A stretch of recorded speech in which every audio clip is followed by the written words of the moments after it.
Merci beaucoup. Bienvenue dans donc cette dernière session de la matinée. Donc merci à tous de rester bien motivés parce qu'aujourd'hui on va maintenant aborder un sujet qui va vous intéresser, ce sont des émetteurs. Donc c'est plus ce circuit, hein, circuit électronique. Donc c'est des émetteurs RF large bande.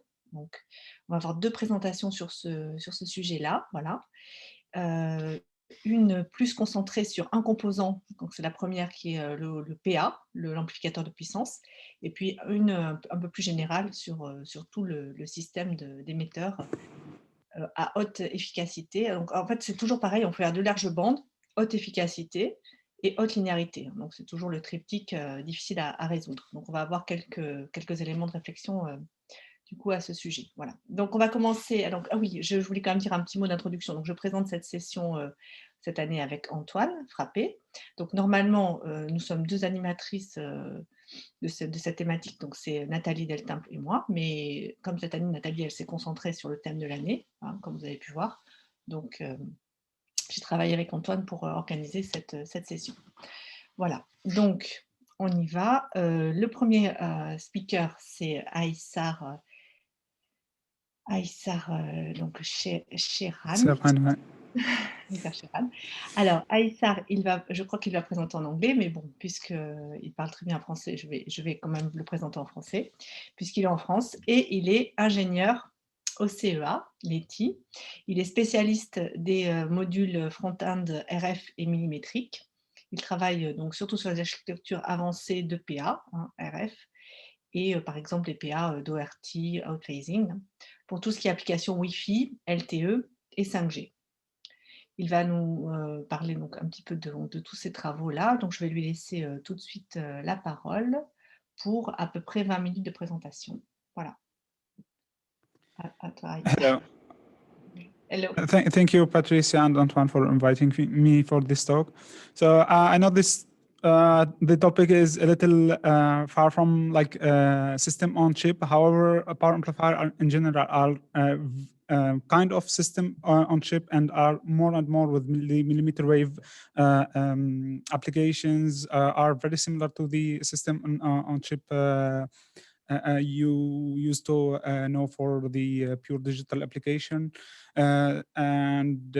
It's a combination of also digital world and analog and RF world. So I think knowing these informations about power amplifier from an RF perspective will also give you some ideas about how this component need helps from the digital world and the system on chip community. So I hope this topic will be helpful for you. So this material will give you an overview on the sub-6 GHz SOI-CMOS, so on specific technology, high efficiency power amplifier architectures, and more specifically for mobile applications.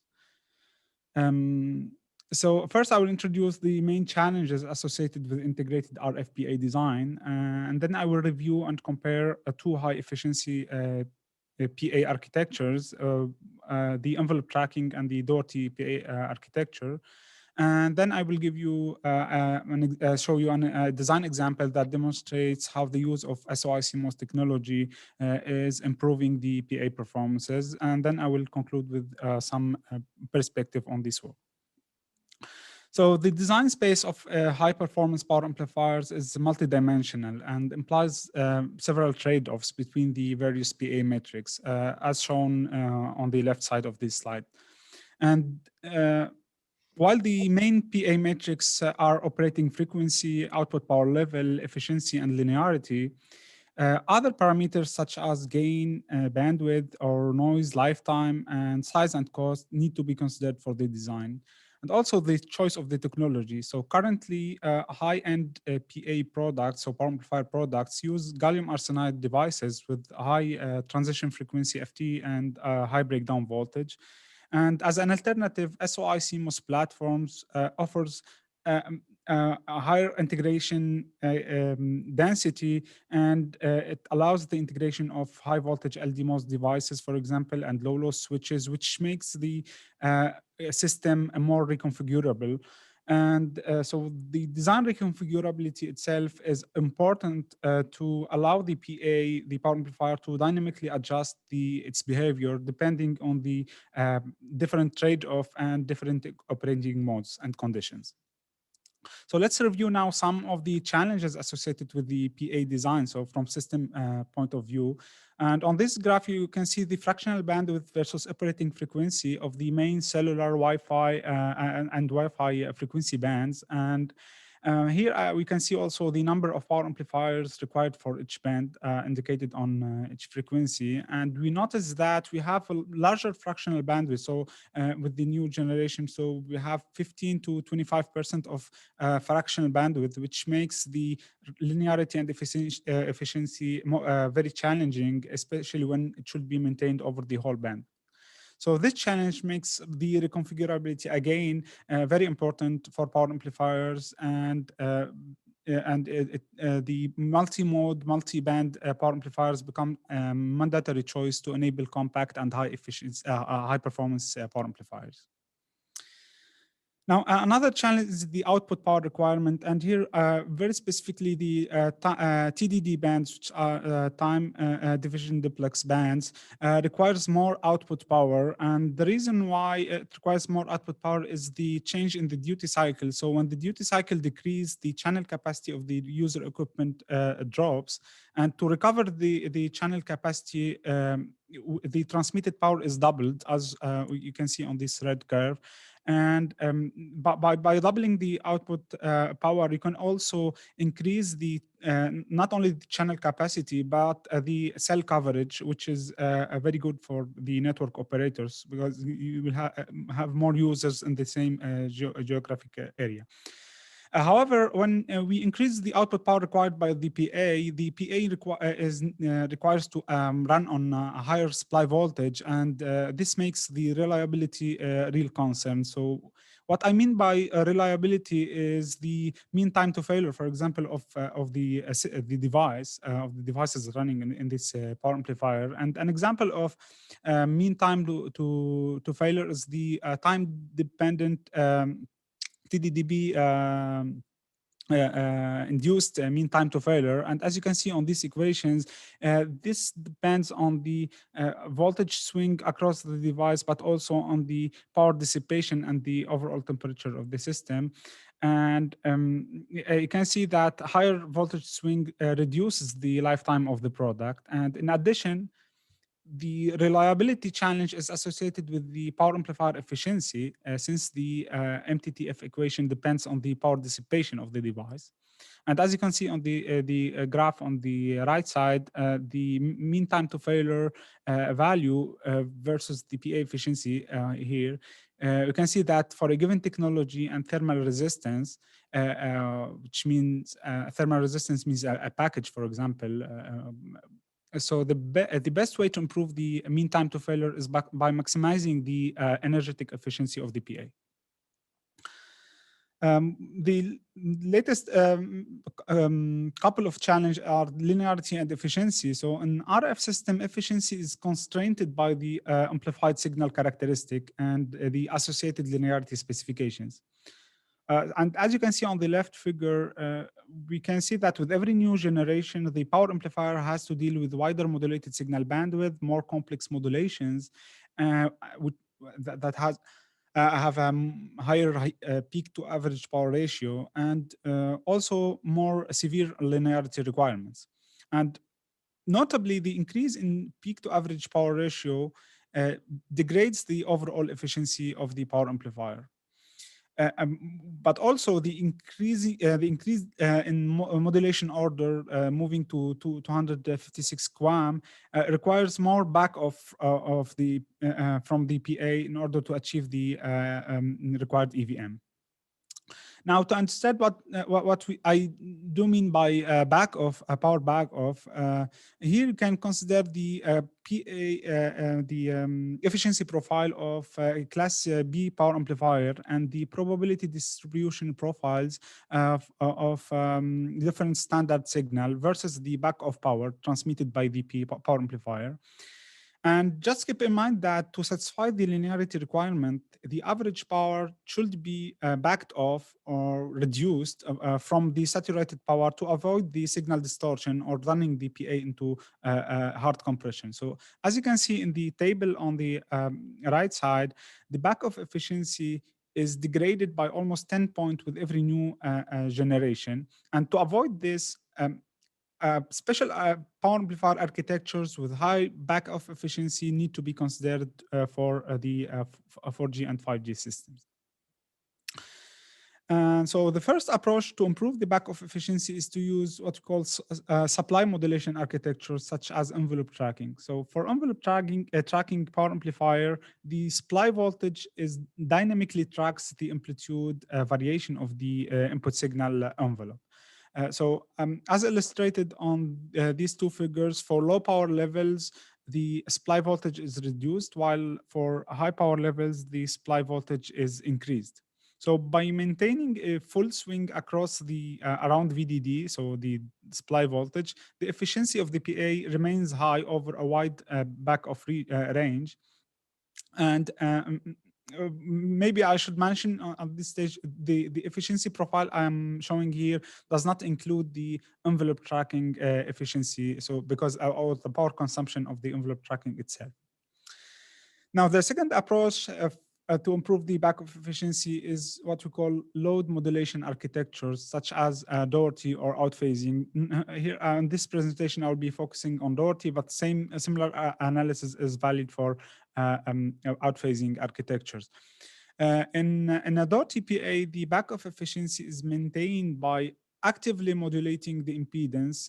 Actively, I mean by from an RF by injecting an RF signal from one PA into another PA, and so the load seen by one PA is changed by injecting power into the load. And in conventional PA, the main PA is biased in class B, so it's running, it amplifies all the input signal, but the the auxiliary cell, which is activated only in the back-off region, is biased in class C, so it runs it injects power into the load only in the high power region, let's say, so, or the back-off region. So note that the back-off region over which the efficiency is maintained can be extended by using asymmetric power cell phasing or by using more advanced multi-way Doherty architecture. So by putting more auxiliary devices in parallel with the main device. Now let's benchmark these two architectures. So on this slide compares the average efficiency of the envelope tracking PA and the Doherty PA for two different modulated signals, the CPO FDM signal and the DFTS signal, which have two different PDF distributions and a PAPR. So for each signal, we consider two cresting levels, which corresponds to two PAPR levels and two probability distribution functions. And typically, low cresting is required for 256 QAM modulation, so high order modulation. And while we can keep using a high cresting, we can allow high cresting for QPSK signals because the required EVM is, we have more margin on the required EVM, so we can allow more distortion. So from the right figure, we can clearly see the benefit of this architecture compared to conventional PA, which is in blue. But also we notice that the envelope tracking has better performances under high PAPR configuration, so for higher backoffs. So however, for this, at this point, we did not include any consumption for the additional block required to make the envelope tracking system. And there are several drawbacks for each of these two approaches, and then I will analyze these different drawbacks and how they will impact the efficiency we'll obtain at the end in a practical system. So the first drawback of varying, for example, the supply voltage in the is the variation of the associated gain profile. So as you can see here, on these figures, the peak efficiency profile corresponds to a highly nonlinear gain profile, which cannot be easily linearized. These are the small dots. And to get a more linear response, the supply modulation shaping is selected to maintain in constant gain. This is the dashed lines. So this constant gain shaping limits, as you can see on the left figure, and reduce the PA efficiency compared to what we can get if we want to select the maximum PAE trajectory. On the other side, for Doherty power amplifier also shows a highly nonlinear gain profile due to the class C biased auxiliary cell. And as you can see on the dashed lines of the left figure, we have the main and auxiliary cell gains, and the solid lines represent the overall Doherty stage gain. Hardly visible here, but as you can see that the gain drops in the back off region. And if we try to change the bias of the auxiliary cell, we can see that we can reduce the amount of the gain drop into the back off region. Not that this kind of gain drop is easy to correct using simple DPD or memoryless DPD techniques. So now, if we get back to our benchmark and then we use the same signals, same cresting conditions, and we compare the new, let's say, linearized Doherty and envelope tracking architectures, we can see from here that both PA are still interesting. Doherty is less interesting now for high peak to average power ratio. Envelope tracking is still interesting. However, for the moment, we did not include the envelope tracking envelope tracker efficiency to the envelope tracker system, envelope tracking system. So just to introduce this, so the envelope tracking system efficiency depends on both the PA efficiency itself and the tracker efficiency. It's the product of both efficiency.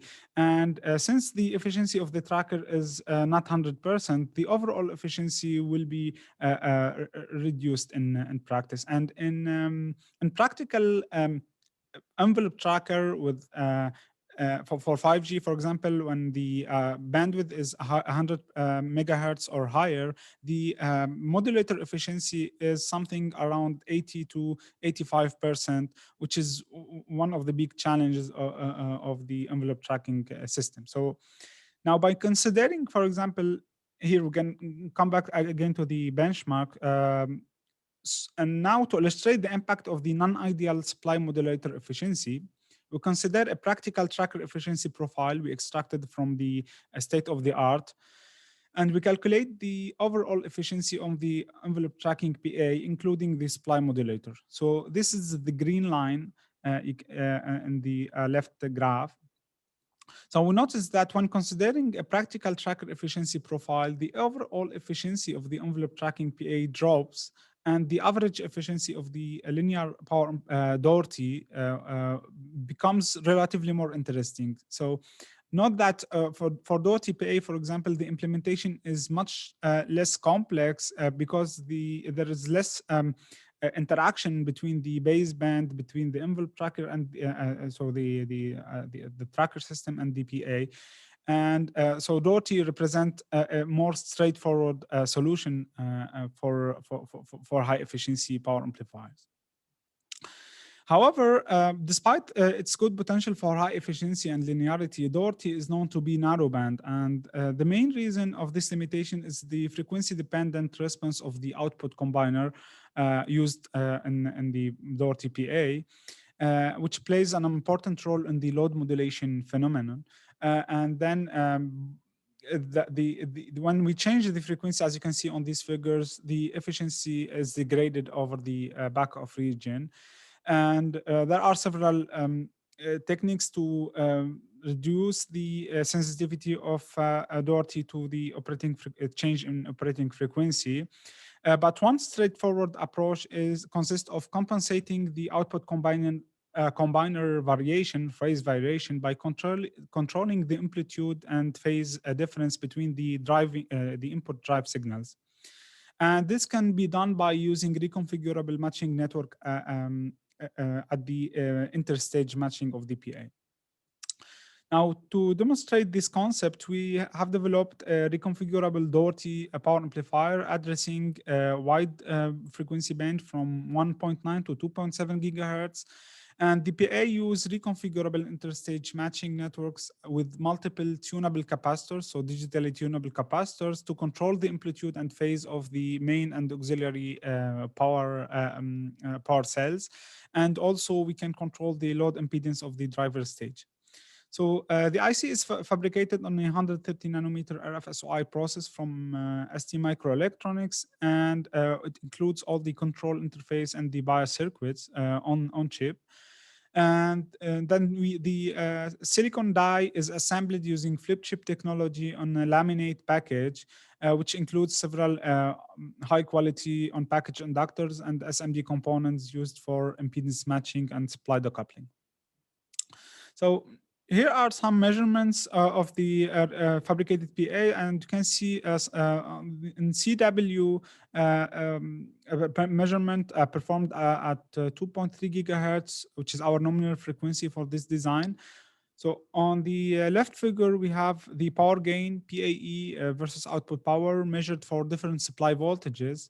And as you can see, the PA delivers up to 4 watts of output power at 5.5 volt with an efficiency ranging from 50 to 60% over the 1.5 to 5.5 supply voltage.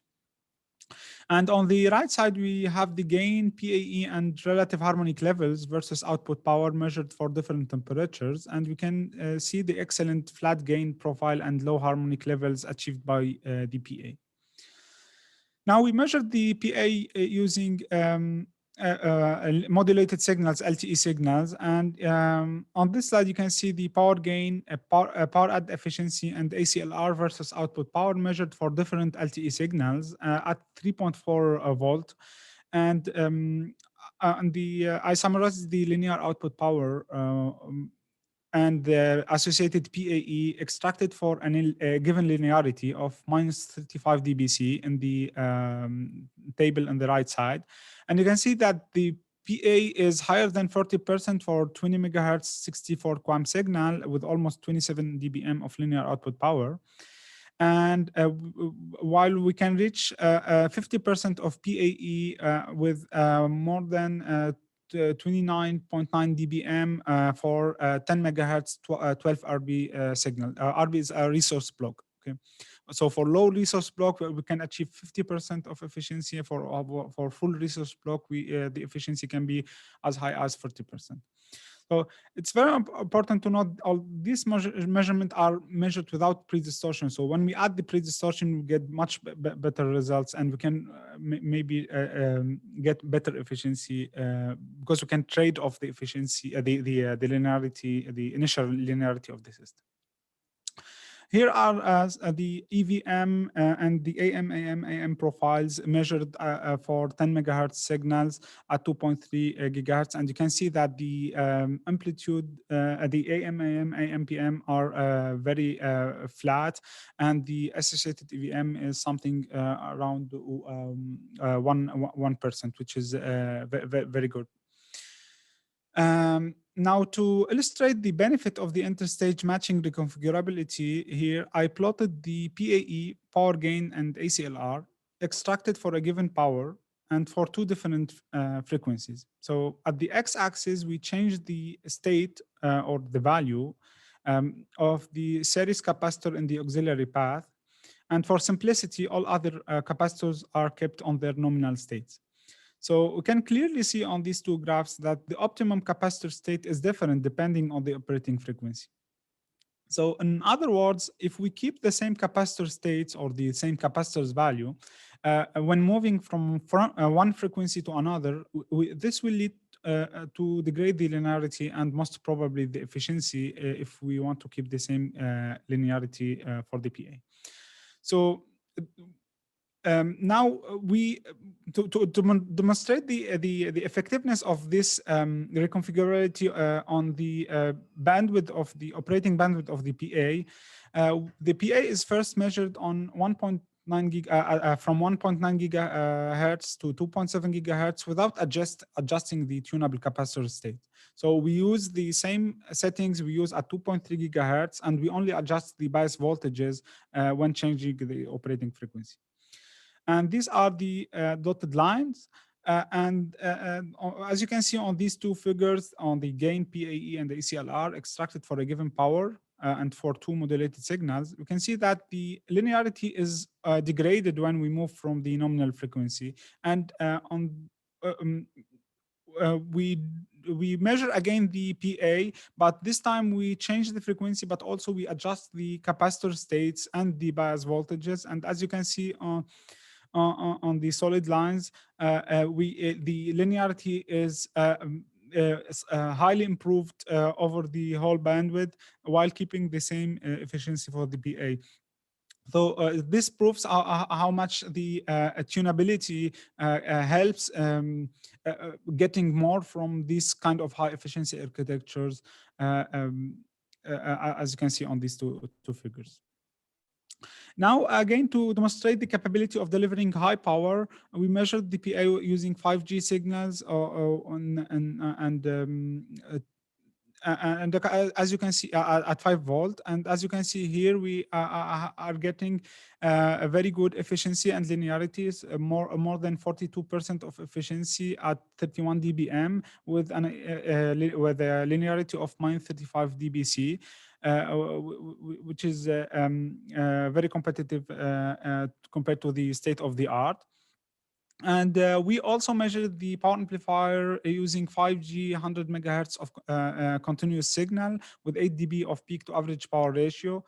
And as you can see on these measurements, we have almost 34% of efficiency at 29 dBm with an associated ACLR of -34 dBc. And these results are again achieved without any pre-distortion. But you can see on the spectrum there are very few memory effects. So the memoryless DPD can be used for the linearization. Now, one important aspect to mention when we design this kind of amplifier on silicon, so is the thermal behavior. So we conduct thermal simulation on the fabricated circuit, and the thermal analysis includes the SOI die, the laminate package, and the evaluation board. And the goal of this thermal simulation is to identify the contributors, the main contributors to the thermal resistance. And as you can see on the right figure, here we have the thermal resistance associated with each layer. So we sweep the layers, let's say, in the Z direction, and we extract the associated thermal resistance. And as you can see, the main thermal resistance is always associated with the transition between the IC and package, and also by the package metallization themselves, or the package ground plane. So we do optimize the power amplifier layout both on a chip and on package in order to reduce the thermal resistance and avoid reliability problems. And to validate that the device, the fabricated device, is reliable, we do perform a load pull measurements. So on this slide, you can see the load pull measurement conducted at 5 volt supply volt. So while applying 5 volt of supply voltage, and while driving the PA with a 10 dBm of input power, which is the maximum input power. And then we sweep the load, and as you can see, there is no sign of instability or breakdown, even for a very high VSWR 19:1. And to push the verification further, we set the load for a specific VSWR level, in this case 15:1. And then we sweep the phase of the VSWR while applying 10 dBm of input power.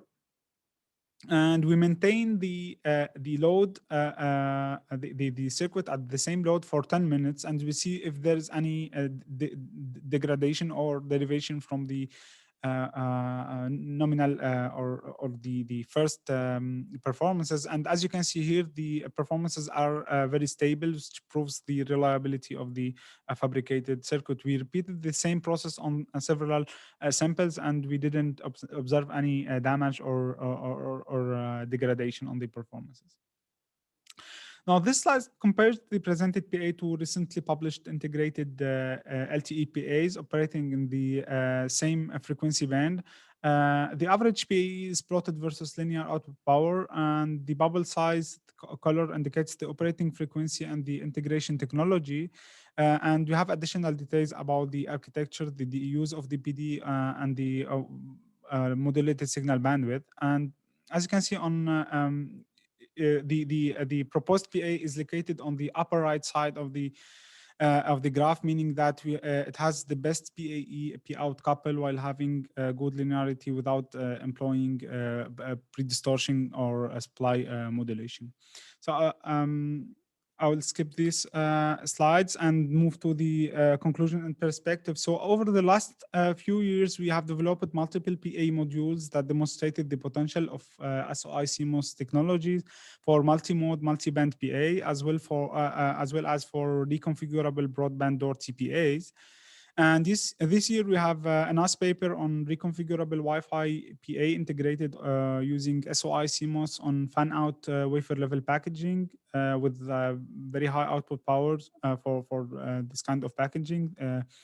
And I invite you all to watch the presentation.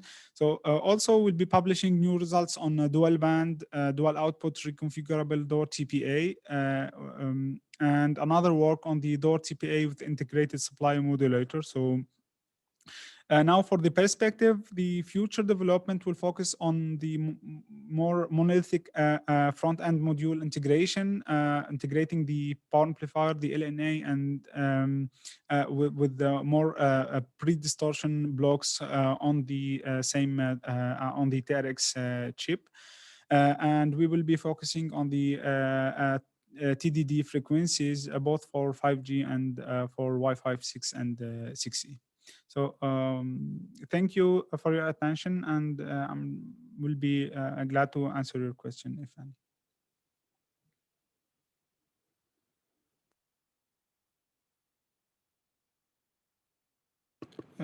On t'entend pas, Patricia. I think you're muted. Okay, thank you, Ayssar, for your presentation. I was in mute. Okay, sorry. So I don't know if there are questions from the audience because it's very specific. So I don't know if there is. Yes. Yeah, no, I'm aware of that. I have a question. There is one question from Jan.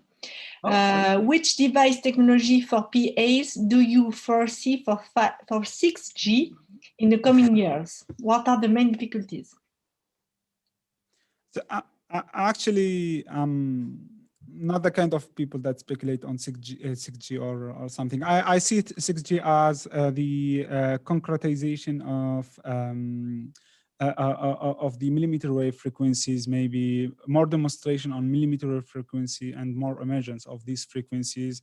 But this is for the cellular part, and for the Wi-Fi part, there will the 6G of Wi-Fi will be maybe the 6 gigahertz bands with higher order modulations. So the technologies now for high power, the partially depleted SOI with LDMOS devices, or maybe fully depleted SOI with LDMOS devices. So if we have a specific device for power, these technologies can be very competitive to gas or BiCMOS technologies. So to get the best in terms of power and efficiency, you have to have a specific device. So SOI and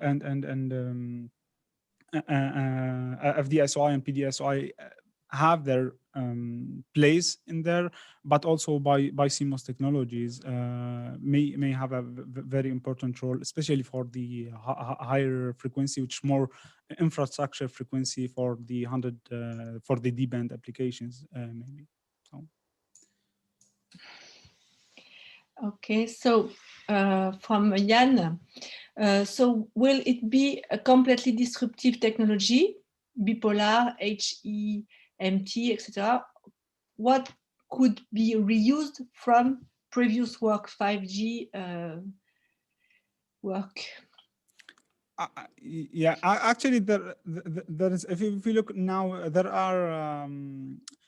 Maybe the trend today is the technology, so hybrid technologies. So kind of, we started to see recently. We saw something on bi-CMOS on SOI, for example. There are several people also investigating GaN on SOI, so hybrid integration. So this kind of hybrid integration, not in the sense of 3D stacking or something like component bonding on one technology on another. So is one of the trends today. Now I'm not an expert of the market, so I don't know what will be emerging more.